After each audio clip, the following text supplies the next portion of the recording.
ചക്കയുടെ മൂല്യവർദ്ധിത ഉൽപ്പന്നങ്ങളെ കുറിച്ചാണ് പ്രൊഫസർ കമ്മ്യൂണിറ്റി ശാസ്ത്ര വിഭാഗം കാർഷിക കോളേജ് വെള്ളാനിക്കരയിലെ ഡോക്ടർ സുമൻ KT മാമാണ് ഏറ്റവും നല്ലൊരു ക്ലാസ്സും പ്രയോജനപ്പെടട്ടെ ആവട്ടെ എന്ന് ആശംസിച്ചുകൊണ്ട് അടുത്ത ക്ലാസ്സിലേക്കായി അടുത്ത് ക്ഷണിക്കുന്നു. മൂല്യവർദ്ധിത ഉൽപ്പന്നങ്ങളാണ് ചക്ക. നമുക്ക് എല്ലാവർക്കും വളരെ പരിചയമുള്ള ഒരു ഫലമാണ് അല്ലേ? നമ്മളെല്ലാവരും ഒരുപാട് കാലങ്ങളായിട്ട് ഉപയോഗിക്കുന്നത്.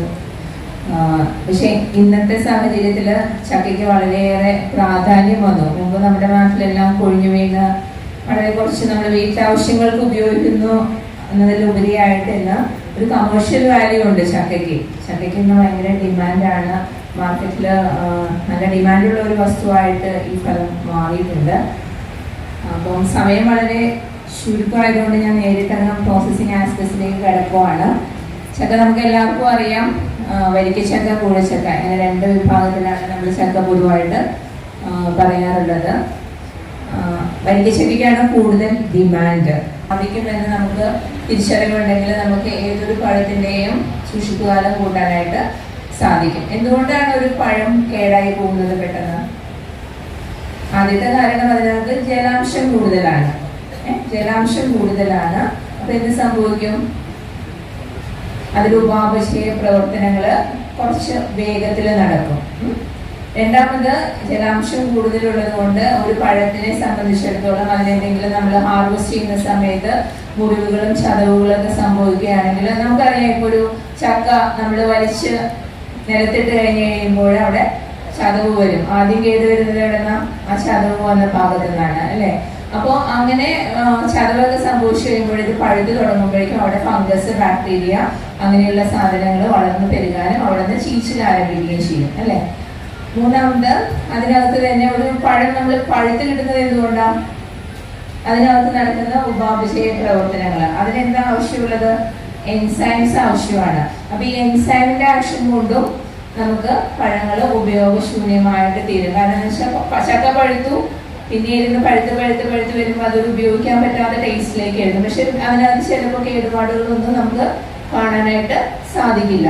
അപ്പോൾ ഈ മൂന്ന് കാര്യങ്ങൾ, അതായത് അതിനകത്തുള്ള ജലാംശത്തെ നമുക്ക് നിയന്ത്രിക്കാൻ സാധിക്കുകയും അതിന്റെ സൂക്ഷ്മാണുക്കളുടെ പ്രവർത്തനം നമുക്ക് തടയാൻ സാധിക്കുകയും അതിനകത്തെ ഉപാപചയ പ്രവർത്തനങ്ങൾ നമുക്ക് നിയന്ത്രിക്കാൻ സാധിക്കുകയും ചെയ്താൽ ഏതൊരു സാധനത്തിനെയും നമുക്ക് സൂക്ഷിപ്പുകാലം കൂട്ടാനായിട്ട് സാധിക്കും. അപ്പൊ അതിന് വേണ്ടിയിട്ടാണ് ഈ ഒരു മൂന്ന് കാര്യങ്ങൾ നമ്മൾ കൺട്രോൾ ചെയ്ത് നിർത്താൻ വേണ്ടിയിട്ടാണ് നമ്മൾ വിവിധ തരത്തിലുള്ള പ്രോസസ്സിങ് രീതികൾ അവലംബിക്കുന്നത്. അപ്പം നമ്മൾ ജനറലായിട്ട് പറയുകയാണെങ്കിൽ പ്രോസസ്സിങ്ങിന്റെ ഏറ്റവും ബേസിക് ആയിട്ടുള്ള മെത്തേഡാണ് ഉണക്കി സൂക്ഷിക്കുക എന്നുള്ളത്. നമുക്ക് ചക്കയുടെ കാര്യത്തിൽ വളരെ പ്രാക്ടിക്കലായിട്ട് ഉപയോഗിക്കാവുന്ന ഒരു സാധനം ഉണക്കലാണ് നമ്മളെല്ലാവരും അവലംബിക്കുന്ന രീതി. ഇന്ന് വെയിലത്തിട്ട് ഉണക്കുന്നതിന് പകരം നമുക്ക് ഒരുപാട് തരം ഡ്രയേഴ്സ് അവൈലബിൾ ആണ്. അതായത് ഡ്രയേഴ്സ് മാത്രമല്ല, ഒരുപാട് സോഫിസ്റ്റിക്കേറ്റഡ് ടെക്നോളജീസ് നമുക്ക് ഉണക്കാനായിട്ട് അവൈലബിൾ ആണ്. പക്ഷെ അങ്ങനെ ഒരു നൂതന സംവിധാനത്തിലേക്ക് പോകുമ്പോൾ നമ്മളൊരു പ്രോസസ്സിംഗ് യൂണിറ്റിൽ നമ്മൾ ആലോചിക്കുമ്പോൾ അതിനകത്ത് ഇൻവെസ്റ്റ്മെന്റ് കോസ്റ്റ് ഒരുപാട് കൂടുതലായിരിക്കും. ചക്കയുടെ മൂപ്പ് ഭയങ്കര പ്രധാനപ്പെട്ടതാണ്. മൂപ്പ് കുറഞ്ഞ ചക്ക ഉണക്കി എന്ത് സംഭവിക്കും? അത് അതായത് ചക്ക നമ്മൾ ഉണക്കി സൂക്ഷിക്കുന്നതിന് വേണ്ടിയിട്ട് അത് വീണ്ടും വെള്ളത്തിലിട്ട് കഴിഞ്ഞ് കഴിഞ്ഞാൽ അത് റീകോൺസ്റ്റിറ്റ്യൂട്ട് ചെയ്താൽ നമുക്ക് മാക്സിമം ആ ചക്കയുടെ ഇത് തന്നെ നമുക്ക് കിട്ടണം. എന്നാൽ അത്രയും നല്ലൊരു ഉണക്ക ചക്കയായിട്ട് വരത്തുള്ളൂ. അപ്പൊ ചക്കയുടെ മൂപ്പ് കുറഞ്ഞു കഴിഞ്ഞ് കഴിഞ്ഞാൽ ഉണങ്ങി കഴിയുമ്പോൾ അത് റീകോൺസ്റ്റിറ്റ്യൂട്ട് ചെയ്യുമ്പോൾ വേറൊരു കയ്പ് രസം, അങ്ങനെയുള്ള ഒരു നിറവ്യത്യാസം, അങ്ങനെയുള്ള കാര്യങ്ങൾ വരും. അപ്പോൾ ഒരുപാട് മൂത്ത ചക്കയാണെങ്കിൽ എന്ത് സംഭവിക്കും? ഉണക്കി വരുമ്പോഴേക്കും ചെറിയൊരു മധുരരസം വരും, ശരിക്കും ഉണങ്ങി കിട്ടത്തില്ല. അപ്പം ചക്കയുടെ പാകം, എടുക്കുന്ന പാകം ഉണക്കുന്ന സമയത്ത് ഭയങ്കര ഇമ്പോർട്ടൻ്റ് ആണ്. അതായത് മാക്സിമം അതിനകത്ത് സ്റ്റാർച്ച് കണ്ടന്റ് ഉള്ള സമയത്ത് നമ്മൾ ഉണക്കണം. അതായത് ഷുഗറായിട്ട് കൺവേർട്ട് ചെയ്യാത്ത ഒരു സ്റ്റേജ് നോക്കിയിട്ട്, അതായത് ഒരു മഞ്ഞപ്പ് ആവരുത് നന്നായിട്ട്, അതേസമയം ഭയങ്കര പച്ചയാണ്, അതിൻ്റെ ഇടയ്ക്കുള്ള ഒരു ലൈറ്റ് ഒരു ക്രീമിഷ് ചെയ്ത് വരും ചക്കയ്ക്ക്. ആ സമയത്ത് നമ്മൾ ചക്ക എടുത്ത് ഉണക്കുവാണെങ്കിൽ നമുക്ക് നന്നായിട്ട് നല്ല ക്വാളിറ്റി പ്രോഡക്റ്റ് കിട്ടും. കഴിയുന്നത് വരിക്കച്ചക്കയാണ് കൂടുതലായിട്ട് ഉണക്കാൻ നല്ലത്. പിന്നെ ചക്കയുടെ ചുളയുടെ കനവും ഭയങ്കര വ്യത്യാസമാണല്ലോ ഓരോ ചക്കയ്ക്കും. കുറച്ച് കനമുള്ള ചുളയുള്ള ചക്കയാണ് എപ്പോഴും ഉണക്കാൻ നല്ലതും. അത് വെറൈറ്റിയെ കുറിച്ച് പേരൊന്നും എനിക്കറിയത്തില്ല. പക്ഷെ നമ്മൾ പൊതുവേ പറയുന്നത് കുറച്ച് കട്ടിയുള്ള ചോളയാണെങ്കിൽ നമുക്ക് ഉണക്കുമ്പോൾ റീകോൺസ്റ്റിറ്റ്യൂട്ട് ചെയ്യുമ്പോൾ, അതായത് റീകോൺസ്റ്റിറ്റ്യൂട്ട് ചെയ്യുമ്പോൾ നമ്മൾ തിളച്ച വെള്ളത്തിലിട്ടിട്ട് നമ്മൾ വീണ്ടും അതെടുക്കുകയാണെങ്കിൽ പിന്നീട് നമുക്ക് പുഴുക്ക് അങ്ങനെയുള്ള ഉൽപ്പന്നങ്ങൾ എന്തെങ്കിലും ഉണ്ടാക്കണമെങ്കിൽ അതിന് കുറച്ചും കൂടെ എന്താ പറയുക ക്വാളിറ്റി നല്ലതായിരിക്കും. റീകോൺസ്റ്റിറ്റ്യൂട്ട് ഓൾമോസ്റ്റ് നമുക്ക് സിമിലർ ടു പച്ചച്ചക്ക പോലെ തന്നെ അത് കിട്ടും. ആ കറക്റ്റ് ടേസ്റ്റ് കിട്ടിയില്ലെങ്കിൽ പോലും നമുക്ക് അപ്പിയറൻസ് വൈസ് അത് കുറച്ചും കൂടെ ബെറ്റർ ആയിട്ട് വരും. അപ്പോൾ ഉണക്കുമ്പോൾ നമ്മൾ ചെയ്യുന്നത് എന്താണെന്ന് വെച്ചാൽ അതിനകത്ത് മോയ്സ്ചർ നമ്മൾ കുറയ്ക്കുകയാണ് ചെയ്യുന്നത്. ഏതൊരു പഴവും നമുക്ക് ഇതുപോലെ ഉണക്കിയെടുക്കാനായിട്ട് സാധിക്കും. പഴുത്ത ചക്കയെ നമുക്ക് ഉണക്കിയെടുക്കാനായിട്ട് സാധിക്കും, പച്ച ചക്കയെ നമുക്ക് ഉണക്കിയെടുക്കാനായിട്ട് സാധിക്കും.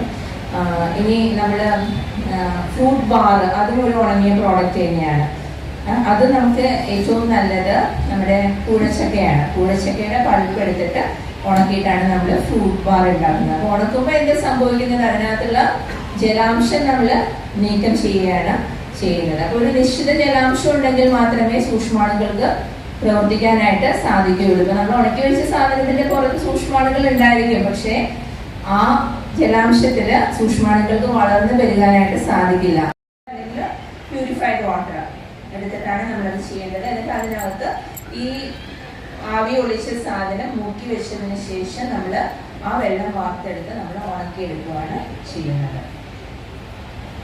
അങ്ങനെ ഉണക്കിയെടുത്തതിന് ശേഷം നമുക്കിത് ചക്കപ്പൊടിയായിട്ട് മാറ്റാനായിട്ട് സാധിക്കും. ചക്കപ്പൊടിക്ക് ഇന്ന് മാർക്കറ്റിൽ ഭയങ്കര ഡിമാൻഡാണ്. കാരണം ചക്കയുടെ അതിനകത്തുള്ള പോഷക ഗുണങ്ങൾ എന്ന് പറയുന്നത് മെയിൻലി അതിനകത്തുള്ള ഫൈബർ, സോളിബിൾ ഫൈബർ കണ്ടന്റ് ചക്കയിൽ കൂടുതലാണ്. ഫൈബർ എന്ന് പറഞ്ഞാൽ രണ്ട് തരത്തിലുണ്ട്. ഇപ്പൊ നമ്മൾ ഭക്ഷണം കഴിക്കുമ്പോൾ നമ്മൾ ഭക്ഷണം ചവച്ചരച്ച് കഴിയുമ്പോൾ നമുക്ക് നാരുകൾ ഫീൽ ചെയ്യുകയാണെങ്കിൽ അത് ഇൻസോളിബിൾ ഫൈബർ ആണ്. അതേസമയം സോളിബിൾ ഫൈബേഴ്സ് നമ്മൾ കഴിക്കുമ്പോൾ നമുക്ക് ഫീൽ ചെയ്യത്തില്ല, പക്ഷെ അത് നമ്മുടെ ശരീരത്തിൽ പ്രവേശിച്ച് കഴിയുമ്പോൾ നമ്മുടെ ഉദര വ്യവസ്ഥയ്ക്ക് ഭയങ്കര ആരോഗ്യദായകമായതാണ്. അതുകൊണ്ട് ചക്ക ഉപയോഗിച്ച് കഴിഞ്ഞ് കഴിഞ്ഞാൽ നമുക്ക് ഡയബറ്റിക് ആയിട്ടുള്ളവർക്ക് വളരെ നല്ലതാണെന്ന് പറയാം. എൻ്റെ തന്നെ എക്സ്പീരിയൻസ് പറയാനാണെങ്കിൽ എൻ്റെ ഹസ്ബൻഡിന് ചെറുതായിട്ട് ഷുഗർ കുറച്ച് കൂടുതലുണ്ട്. അപ്പോൾ ഡെയിലി നമ്മളിങ്ങനെ മോണിറ്റർ ചെയ്യാറുണ്ട് ഫാസ്റ്റിംഗ് ബ്ലഡ് ഷുഗർ. അപ്പോൾ ചക്ക പുഴുക്ക് കഴിക്കുന്ന ദിവസങ്ങളിൽ പിറ്റേ ദിവസം നമ്മൾ ഷുഗർ നോക്കുകയാണെങ്കിൽ ഫാസ്റ്റിംഗ് ഷുഗർ നോർമലായിരിക്കും. രാത്രി മറ്റ് ഭക്ഷണങ്ങൾ ഒഴിവാക്കി ചക്ക പുഴുക്ക് ഉപയോഗിക്കുകയാണെങ്കിൽ അപ്പം സ്വന്തം എക്സ്പീരിയൻസിനാണ് ഞാൻ അത്രയും ഉറപ്പായിട്ട് പറയുന്നത്. അതിനകത്തുള്ള soluble fibres is very effective for controlling blood sugar. നമ്മൾ സോളിബിൾ ഫൈബേഴ്സ് കൂടുതൽ അടങ്ങിയത് കഴിക്കുകയാണെങ്കിൽ നമ്മുടെ ദഹന വ്യവസ്ഥയിൽ ഷുഗറിന്റെ അബ്സോർപ്ഷൻ സ്ലോ ആക്കും ഇത്. അതുപോലെ അത് കുറച്ചൊക്കെ ബൈൻഡ് ചെയ്തിട്ട് നമ്മുടെ എക്സ്ക്രീഷന് സഹായിക്കും.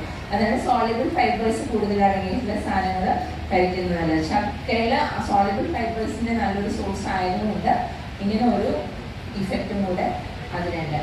അപ്പൊ ഇങ്ങനെ ഉണക്കിയെടുത്ത ചക്ക നമുക്കത് പൊടിയായിട്ട് മാറ്റാൻ, അത് വെച്ച് നമുക്ക് വിവിധങ്ങളായ ഉൽപ്പന്നങ്ങൾ ഉണ്ടാക്കാനുമായിട്ട് സാധിക്കും. ഇരിക്കുന്നത് നമ്മളിത് ശ്രദ്ധിച്ചിട്ടുണ്ടാവും, നമ്മൾ വെറുതെ ഒരു പഴം കൊണ്ടേ ഉണക്കിയെടുത്തു കഴിഞ്ഞാൽ അത് കഴിക്കാൻ രുചികരമാണോ? ഒന്നില്ലെങ്കിൽ അത് റബ്ബർ പോലെ ഇരിക്കും, അല്ലെങ്കിൽ നമ്മൾ കഴിക്കുമ്പോൾ നമ്മുടെ പല്ലിലൊക്കെ ഒട്ടി നമുക്ക് ഒരു ടെക്സ്ചർ ഒരിക്കലും നമ്മൾ വെറുതെ ഉണക്കി കഴിഞ്ഞാൽ അത് നന്നാവില്ല. നമ്മൾ സാധാരണ പറയും ബ്ലാഞ്ച് ചെയ്ത് ഉണക്കാനായിട്ട് പറയാറുണ്ട്. എങ്കിൽ പോലും വെറുതെ ബ്ലാഞ്ചിങ് മാത്രം ചെയ്താലും നമുക്ക് അതിനൊരു ആക്സെപ്റ്റബിൾ ടേസ്റ്റ് വരത്തില്ല. ചക്ക നമ്മൾ ആദ്യം ചോള പറിച്ചെടുത്തതിന് ശേഷം അതൊന്ന് ബ്ലാഞ്ച് ചെയ്തെടുക്കുക. വെറുതെ ഒന്ന് ചൂടുവെള്ളത്തിൽ മുക്കിയെടുത്തതിന് ശേഷം ചെറുതായിട്ട് പഞ്ചസാര ലായനിയിൽ ഇട്ട് വെക്കുക. അതായത് നല്ല മധുരം ആവശ്യമുള്ള എങ്ങനെ നമ്മൾ ചെയ്യുമ്പോൾ എപ്പോഴും ഒരു 50% വീതിയുള്ള പഞ്ചസാര ലായനി. അപ്പോൾ 1 കിലോ ചക്ക ഉണ്ടെങ്കിൽ 1 ലിറ്റർ വെള്ളം എടുത്തിട്ട് അല്ലെങ്കിൽ 500 ഗ്രാം പഞ്ചസാര ചേർത്ത് നമ്മളൊരു ലായനി ഉണ്ടാക്കുക. എന്നിട്ട് ഈ ചക്ക ചോളകൾ അതിനകത്ത് മുക്കി വെക്കുക. അതായത് ലായനി ഉണ്ടാക്കി കഴിഞ്ഞിട്ട് നമ്മൾ ബ്ലാഞ്ച് ചെയ്യാതെയും ചെയ്യാം. അതായത് ഈ പഞ്ചസാര ലായനി ഒരുപാട് തണുക്കുന്നതിന് മുമ്പ് നമ്മൾ കൈ മുക്കി നോക്കിക്കഴിഞ്ഞാൽ കൈ കൊള്ളരുത്. ആ ഒരു ചൂടിൽ അതായത് 70 degree 50 to 70 degree centigrade temperature ഉണ്ടെങ്കിൽ ആ ടെമ്പറേച്ചറിൽ പഞ്ചസാര ലായനിയിൽ ഈ ചക്കച്ചോള നേരിട്ട് ഇട്ട് വെച്ചാൽ മതി. അത് നമ്മൾ വീണ്ടും ആവി കൊള്ളിക്കേണ്ട ആവശ്യമില്ല എന്നാണ് ഞാൻ പറയുന്നത്. നേരിട്ട് നമുക്ക് ഈ ചൂടുള്ള പഞ്ചസാര ലായനിയിൽ ഇട്ട് വെച്ച് 24 മണിക്കൂർ വെക്കുക. 24 മണിക്കൂർ വെച്ച് കഴിയുമ്പോൾ ഈ പഞ്ചസാര ലായനിയിലേക്ക് ചക്കയിൽ നിന്നുള്ള ജലാംശം വലിച്ചെടുക്കും. കുറച്ച് പഞ്ചസാര അതിനകത്തേക്ക് കയറിയിട്ടുണ്ടാവും. ഈ ലൈനിങ് നമുക്ക് വേണമെങ്കിൽ ചക്കയുടെ സ്ക്വാഷ് ഉണ്ടാക്കാനോ അങ്ങനെ എന്തിനെങ്കിലും നമുക്ക് പിന്നീട് ഉപയോഗിക്കാവുന്നതാണ്. അപ്പം 50% വീതിയുള്ള പഞ്ചസാര ലൈനിങ് ഉണ്ടാക്കാനുള്ള നമ്മൾ വൃത്തിയായിട്ട് ചെയ്തില്ലെങ്കിൽ അത് കുളിച്ചു പോകാനുള്ള സാധ്യത കൂടുതലാണ്. അപ്പം അതിന് വേണ്ടിയിട്ട് നമ്മൾ അതിനകത്ത് ഒരു നുള്ള പ്രിസർവേറ്റീവ്, ഞാൻ നേരത്തെ പറഞ്ഞ KMS നമുക്ക് ചേർക്കാവുന്നതാണ്. പിന്നെ പഞ്ചസാര ലൈനി, പഞ്ചസാരയുടെ കട്ടി കൂടുതലാണെങ്കിൽ പഞ്ചസാര തിരിച്ച് പരലായിട്ട് മാറും. അപ്പോൾ അത് ഒഴിവാക്കാൻ വേണ്ടിയിട്ട് നമ്മൾ പഞ്ചസാര ലൈനിയുടെ പ്രോസസ്സിങ് ചെയ്യുന്ന സമയത്ത് കുറച്ച് നമ്മൾ സിട്രിക് ആസിഡ് ആഡ് ചെയ്ത് കൊടുക്കും. അപ്പോൾ ഒരു ലിറ്റർ ഉണ്ടെങ്കിൽ ചക്കയ്ക്ക് അധികം പുളിയൊന്നുമില്ലല്ലോ. അപ്പോൾ അതുകൊണ്ട് നമുക്കൊരു 1/2 ടീസ്പൂൺ സിട്രിക് ആസിഡും കൂടെ ആഡ് ചെയ്ത് കൊടുക്കുക. കാരണം പഞ്ചസാര ഉപയോഗിച്ചുണ്ടാക്കുന്ന എല്ലാ സാധനങ്ങളിലും നമ്മൾ ചെറുതായിട്ട് സിട്രിക് ആസിഡ് ആഡ് ചെയ്ത് കൊടുക്കുക. അതായത് പഞ്ചസാര തരിയാവാതെ ആ ഒരു സൊല്യൂഷനായിട്ട് തന്നെ നിലനിൽക്കാൻ വേണ്ടിയിട്ടാണ് നമ്മൾ അങ്ങനെ ചെയ്യുന്നത്. അപ്പോൾ ഉണക്കാനുള്ള സാധനത്തിൽ എന്തൊക്കെയാണ്? വെള്ളം, പഞ്ചസാര, സിട്രിക് ആസിഡ്, പ്രിസർവേറ്റീവ്. ഇത്രയും സാധനങ്ങളാണ് നമുക്ക് ആവശ്യമുള്ളത്. അങ്ങനെ നമ്മൾ ഈ പഞ്ചസാര ലൈൻ തയ്യാറാക്കി ചെറു ചൂടോടുകൂടെ കഷ്ണങ്ങൾ ഇട്ട് വെച്ച് പിറ്റേ ദിവസം നമ്മളത് 24 മണിക്കൂർ കഴിയുമ്പോൾ നമ്മളത് പുറത്തെടുക്കുക. പുറത്തെടുത്തിട്ട് നമുക്ക് ഇനിയും ജലാംശം നീക്കം ചെയ്യണമെന്ന് തോന്നുവാണെങ്കിൽ ആ പഞ്ചസാര ലൈൻ ഒന്നും കൂടെ നമ്മൾ തിളപ്പിച്ച് കുറച്ചൊന്ന് റെഡ്യൂസ് ചെയ്തതിന് ശേഷം തണുത്തതിന് ശേഷം പിറ്റേ ദിവസം ഒന്നും കൂടെ ഇട്ട് വയ്ക്കുക ഈ ചക്കച്ചോളകൾ. അങ്ങനെ ഇട്ട് വെച്ചതിന് ശേഷം അടുത്ത ദിവസം നമ്മളിതെടുത്ത് ഉണക്കിയെടുക്കുകയാണെങ്കിൽ നമുക്ക് കുറച്ചും കൂടെ നല്ല എന്താ പറയുക പാലറ്റബിൾ ആയിട്ടുള്ളത്, അതായത് നമുക്കിങ്ങനെ നല്ല സോഫ്റ്റ് ആയിട്ടുള്ള ചക്കച്ചോളകൾ നമുക്ക് ഉണക്കിയെടുക്കാനായിട്ട് സാധിക്കും. ഇനി ഈ ചക്കച്ചോള ഇങ്ങനെ ചെയ്തതിന് ശേഷം നമുക്ക് വേണമെങ്കിൽ തേനിൽ, ഇപ്പം നമ്മൾ തേനിൽ ഫ്രൂട്ട്സ് ഡിപ്പ് ചെയ്ത് വരുന്നുണ്ടല്ലോ, അതുപോലെ നമുക്ക് ഡിപ്പ് ചെയ്ത് സൂക്ഷിക്കാനും സാധിക്കും. ഇപ്പം തേൻ നെല്ലിക്ക അങ്ങനെയൊക്കെ പറയുന്ന പ്രോഡക്ട്സ് പോലെ തന്നെ ചക്കയുടെ ചോളകൾ നമുക്ക് അങ്ങനെ പ്രിസർവ് ചെയ്യാനായിട്ട് സാധിക്കും. പക്ഷെ വളരെ നല്ലൊരു പ്രോഡക്റ്റ് ആണ് കേട്ടോ. നമ്മൾ വെറുതെ ഉണക്കി കഴിഞ്ഞാൽ ഒരിക്കലും നമുക്ക് ആ ഒരു നല്ല ക്വാളിറ്റി കിട്ടത്തില്ല. ഇത് കളറും നല്ലതായിരിക്കും, എന്താ പറയുക, ടേസ്റ്റ് വൈസ് നല്ലതാണ്. ശർക്കര ഉപയോഗിക്കുന്ന കുഴപ്പമൊന്നുമില്ല, പക്ഷെ ടേസ്റ്റ് ഡിഫറെന്റ് ആയിരിക്കും, അത്രയേ ഉള്ളൂ. കളറും കുറച്ച് സ്ലൈസ് ചെയ്തെടുക്കാം. സ്ലൈസ് ചെയ്തെടുക്കുമ്പോൾ ശ്രദ്ധിക്കേണ്ടത് 4 അധികം ഇല്ലാത്ത മാങ്ങ വേണം ഇങ്ങനെ ഉണക്കി. മാങ്ങ നമ്മൾ പഴുത്ത മാങ്ങ ഉണക്കി കഴിഞ്ഞാൽ ഒരിക്കലും നമുക്ക് നല്ല ടെക്സ്ചർ കിട്ടാറില്ല അല്ലേ. മാങ്ങ ഞാൻ ചെയ്യാറുള്ളത് എങ്ങനെയാണെന്ന് വെച്ചാൽ ഞാൻ ഇതിന് സ്റ്റാൻഡർഡൈസ് ചെയ്താണ് കെമിക്കലായിരുന്ന സമയത്ത് മാങ്ങ എടുത്തിട്ട്, അതായത് ഏറ്റവും നല്ല മാങ്ങ ആ ഒരു മാങ്ങയുടെ പേര് ഞാൻ മറന്നുപോയി, തോട്ടാപ്പൊടി. തോട്ടാപ്പൊടി മാങ്ങയാണ് ഏറ്റവും നല്ലത് അത് ചെയ്യാനായിട്ട്. കാരണം എന്ന് വെച്ചാൽ അതിനകത്ത് നല്ല ഫ്ലഷിയാണ്, പിന്നെ ഒട്ടും നാരില്ല മാങ്ങയ്ക്കകത്ത്, വലിയ കട്ടിയുള്ള നാരുകളില്ല. അപ്പൊ ആ മാങ്ങ എടുത്ത് നമ്മൾ മാങ്ങ അരിയുമ്പോൾ തന്നെ ശ്രദ്ധിക്കണം. അരിയുമ്പോൾ ശ്രദ്ധിക്കണം വെച്ചാൽ നമ്മളെ മാങ്ങ ഒരിക്കലും ക്രോസ് ആയിട്ട് മുറിക്കരുത്, ആ നീളത്തിൽ തന്നെ മുറിക്കണം. മാങ്ങയുടെ ഷേപ്പിന് നീളത്തിൽ തന്നെ മുറിച്ച് ഏകദേശം ഒരു 1/2 ഇഞ്ച് കനമുള്ള കഷ്ണങ്ങൾ എടുത്താൽ മതി. 1/4 ഇഞ്ച് കനമുള്ള കഷ്ണങ്ങളായിട്ട് മുറിച്ചെടുത്തതിന് ശേഷം നമ്മൾ 1 കിലോ മാങ്ങ ഉണ്ടെങ്കിൽ 1/2 കിലോ പഞ്ചസാര ചേർത്ത് മിക്സ് ചെയ്ത് വെക്കുക. മിക്സ് ചെയ്ത് വെച്ച് കഴിയുമ്പോൾ ഈ മാങ്ങയിൽ നിന്ന് നന്നായിട്ട് വെള്ളം വരും. ഒരു അരമണിക്കൂർ കഴിയുമ്പോഴേക്കും മാങ്ങയിൽ നിന്ന് വെള്ളം മൂടി വരും. അതിനകത്തൊരു 5 ഗ്രാം പുളി നോക്കിയിട്ട് കേട്ടോ. പുളി ഉണ്ടെങ്കിൽ നമ്മൾ 1/4 ടീസ്പൂൺ പുളി നോക്കിയിട്ട് 1/4 to 1/2 ടീസ്പൂൺ സിട്രിക് ആസിഡ് ചേർക്കാം. 1/2 ടീസ്പൂണല്ല, 1 ടീസ്പൂൺ വരെ ചേർക്കാം പുളി നോക്കിയിട്ട്. അതിനുശേഷം നമ്മൾ ഈ സാധനം അടുപ്പത്ത് വെച്ചൊന്ന് തിളപ്പിക്കുക. ഈ മാങ്ങ കഷ്ണങ്ങൾ അടുപ്പത്ത് വെച്ച് തിളപ്പിക്കുമ്പോൾ അടി പിടിക്കരുത്, അത് ശ്രദ്ധിക്കണം. രണ്ടാമത് ഇത് നമ്മൾ തിളപ്പിച്ച് കഴിയുമ്പോൾ നിങ്ങൾക്ക് തോന്നി ഇതിപ്പോൾ പായസമായിട്ട് വരുന്ന ഒരു വരത്തില്ല. അത് പതുക്കെ ലോ ഫ്ലെയിമിൽ ഇട്ടിട്ട് ഏകദേശം 20 മിനിറ്റ് നമ്മൾ തിളപ്പിക്കണം. തിളപ്പിച്ച് കഴിയുമ്പോൾ ഈ മാങ്ങയിൽ മാത്രമേ ഞാൻ ചെയ്തിട്ടുള്ളൂ കേട്ടോ. തിളപ്പിച്ച് കഴിയുമ്പോൾ ഈ മാങ്ങയുടെ കഷ്ണങ്ങൾ ഇങ്ങനെ നല്ല ഗ്ലാസി ടെക്സ്ചർ വരും. എന്നിട്ട് അതിൽ തന്നെ ഓവർനൈറ്റ് സൂക്ഷിച്ച് വെക്കുക. പിറ്റേ ദിവസം ഈ കഷ്ണങ്ങൾ എടുത്ത് നമുക്ക് ഉണക്കാം. തൊലി എടുക്കാനായിട്ട് തൊലി കളയണം. തൊലി കളഞ്ഞിട്ട് കഷ്ണങ്ങൾ നമ്മൾ മാങ്ങയുടെ ഷേപ്പിലാണെങ്കിൽ നമ്മൾ ഇങ്ങനെ മുറിക്കരുത്, നീളത്തിൽ തന്നെ മുറിക്കണം. നിങ്ങൾ ഉണ്ടാക്കി നോക്കുക, നല്ല പ്രോഡക്റ്റാണ്. ആക്ച്വലി ഇത് ഫിലിപ്പൈൻസ് ടെക്നോളജി. ഫിലിപ്പൈൻസിൽ അവിടെയാണ് ഏറ്റവും നല്ല ഡ്രൈ മാംഗോ ഇങ്ങനെ ഫ്രഷ് ആയിട്ടുള്ള മാങ്ങ അവർ കൊടുക്കുന്നത്. പണ്ട് യൂണിവേഴ്സിറ്റി സെയിൽസ് കൗണ്ടറിൽ ഞാൻ കെമിക്കലാകുന്ന സമയത്ത് ചെയ്യുന്നുണ്ടായിരുന്നു ഈ പ്രോഡക്റ്റ്. പക്ഷെ നന്നായിട്ട് വരും. അതായത് നമ്മൾ സാധാരണ ചെയ്യുമ്പോൾ ആരും ഈ തിളപ്പിക്കൽ ചെയ്യാറില്ല. അതിന് പകരം വെറുതെ പഞ്ചസാര ലൈനിൽ മുക്കി വെച്ചിട്ട് എടുക്കുകയാണ് ചെയ്യുന്നത്. ഈ മാങ്ങ ഇങ്ങനെ അവിഞ്ഞു പോകത്തില്ല. നീലമാങ്ങ വെച്ചിട്ട് നോക്കിയിട്ടുണ്ട്, പക്ഷെ അതിനേക്കാൾ ഏറ്റവും ടേസ്റ്റി ആയിട്ടുള്ളതും ഈ മാങ്ങയാണ്. കാരണം ഈ മാങ്ങ കമ്പാരിറ്റീവ്ലി മറ്റു മാങ്ങകളെ അപേക്ഷിച്ച് വിലയും കുറവാണ് തോട്ടാപ്പള്ളി മാങ്ങയ്ക്ക്. അപ്പം അതും ആ മാങ്ങയുള്ളവർക്ക് പരീക്ഷിക്കാം. ഇനി നമുക്ക് ഉണങ്ങിയ പ്രോഡക്റ്റ് ഉണ്ടാക്കുന്നത് വെയിലത്ത് വെച്ച് നോക്കാം. ഞാൻ ഡ്രയറിനേക്കാൾ എനിക്ക് നന്നായിട്ട് തോന്നിയിട്ട് വെയിലത്ത് ഒരു ഇങ്ങനത്തെ സാധനങ്ങൾ നമ്മൾ ഉണക്കാൻ വയ്ക്കുമ്പോൾ ഒരു വെളുത്ത തുണിയില്ലേ, മസ്ലിൻ ക്ലോത്ത്, കോട്ടൺ ക്ലോത്ത് വിരിച്ചിട്ട് അതിൻ്റെ മുകളിൽ നമ്മൾ നിരത്തി വെച്ചിട്ട് അതിൻ്റെ മുകളിൽ ഒരു വലയിട്ട് കൊടുത്തു കഴിഞ്ഞ് കഴിഞ്ഞാൽ നല്ല നീറ്റായിട്ട് നമുക്ക് ഉണക്കിയെടുക്കാൻ പറ്റും. ഈ മാങ്ങ ഞാൻ ഡ്രയറിൽ ഉണക്കിയതിൽ എനിക്ക് നല്ല റിസൾട്ട് കിട്ടിയിട്ടുള്ളത് വെയിലത്ത് വെച്ച് ഉണക്കിയിട്ടാണ്. എനിക്കിപ്പോൾ പറ്റില്ല, ഇപ്പം മഴയായിരുന്നു.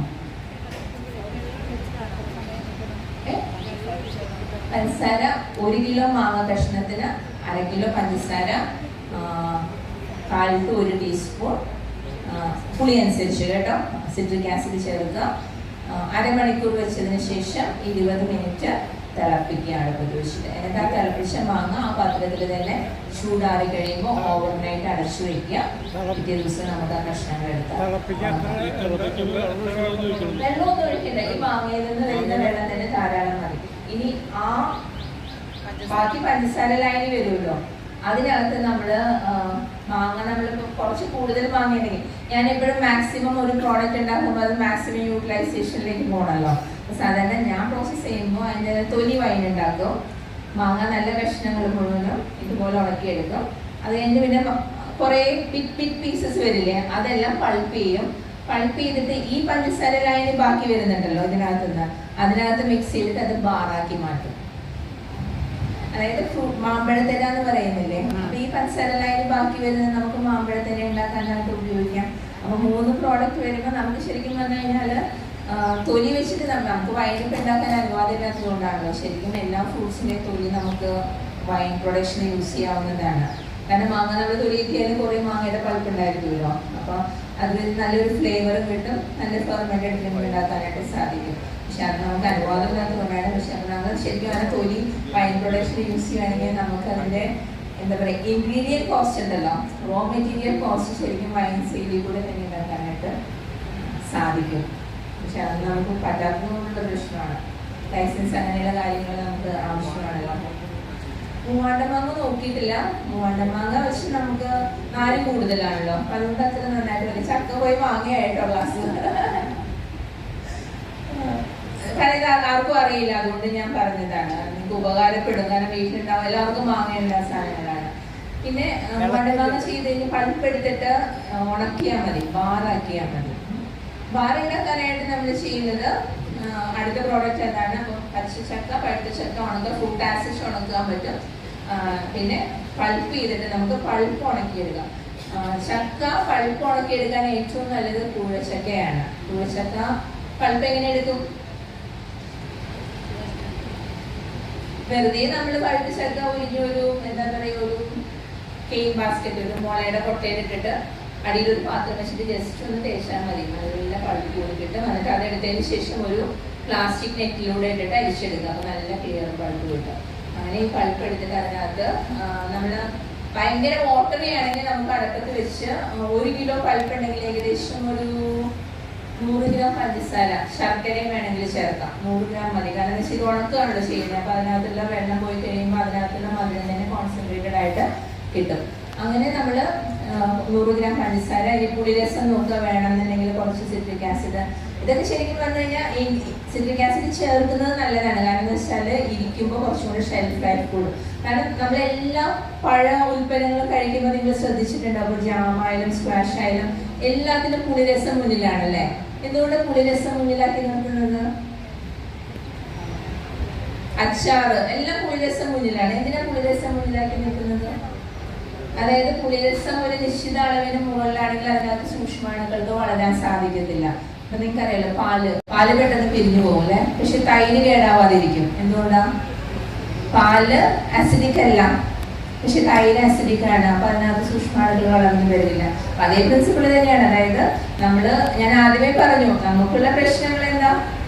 ജലാംശം, സൂക്ഷ്മാണുക്കള്, അതിനകത്തുള്ള എൻസൈംസ്. ഇത് മൂന്നും നമുക്ക് കൺട്രോൾ ചെയ്യാൻ സാധിച്ചാൽ എന്തിന്റെ ഷെൽഫ്, അതാണ് പാല് നമ്മൾ തൈരാക്കി മാറ്റി സൂക്ഷിക്കുന്നത്. തൈരാക്കി മാറ്റുമ്പോൾ പുളിരസം കൂടുമ്പോൾ കേടാവില്ല. അതുപോലെ തന്നെയാണ് പഴ ഉൽപ്പന്നങ്ങൾ ഉണ്ടാക്കുമ്പോൾ നമ്മൾ എല്ലാം പുളിരസം മുന്നോട്ട് നിർത്തുന്നത് അതുകൊണ്ട്. ഇപ്പൊ സ്ക്വാഷ് നമ്മൾ എടുത്താലും ജാം എടുത്താലും എന്ത് സാധനം എടുത്താലും അതിനകത്ത് നമുക്ക് പുളിരസം മുന്നിൽ തോന്നും. അപ്പൊ പുളിരസം കൂട്ടി നിർത്തുന്നത് സൂക്ഷ്മാണുക്കളുടെ വളർച്ച തടയാനാണ്. അതിന് ഉപയോഗിക്കുന്ന സാധനമാണ് മധുരമുള്ള ഉൽപ്പന്നങ്ങളിലെല്ലാം സിട്രിക് ആസിഡും മറ്റേ ഉപ്പ് ചേർത്തുണ്ടാക്കുന്ന ഉൽപ്പന്നങ്ങളെല്ലാം അസിഡിക് ആസിഡുമാണ് നമ്മൾ ഉപയോഗിക്കുന്നത്. മനസ്സിലായോ?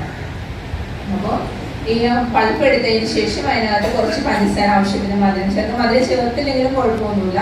എന്നിട്ട് കുറച്ച് പുളിരസം കൂട്ടാനായിട്ട് സിട്രിക് ആസിഡ് ചേർക്കുക. ഇനി നമ്മൾ ഒറ്റ ദിവസം കൊണ്ട് നമുക്ക് ഉണക്കിയെടുക്കാൻ സാധിക്കുന്നില്ലെങ്കിൽ അതിനകത്ത് നമുക്കൊരു 100 മില്ലിഗ്രാം പൊട്ടാസ്യം മെറ്റാബൈസൾഫേറ്റും കൂടെ ചേർത്ത് കഴിഞ്ഞിട്ട് നമ്മൾ പുറത്ത് നമുക്കിത് സൂക്ഷിക്കാനായിട്ട് സാധിക്കും. എന്നിട്ട് നമ്മളൊരു ട്രേ എടുത്തിട്ട് അതിൽ എണ്ണമയം പുരട്ടോ.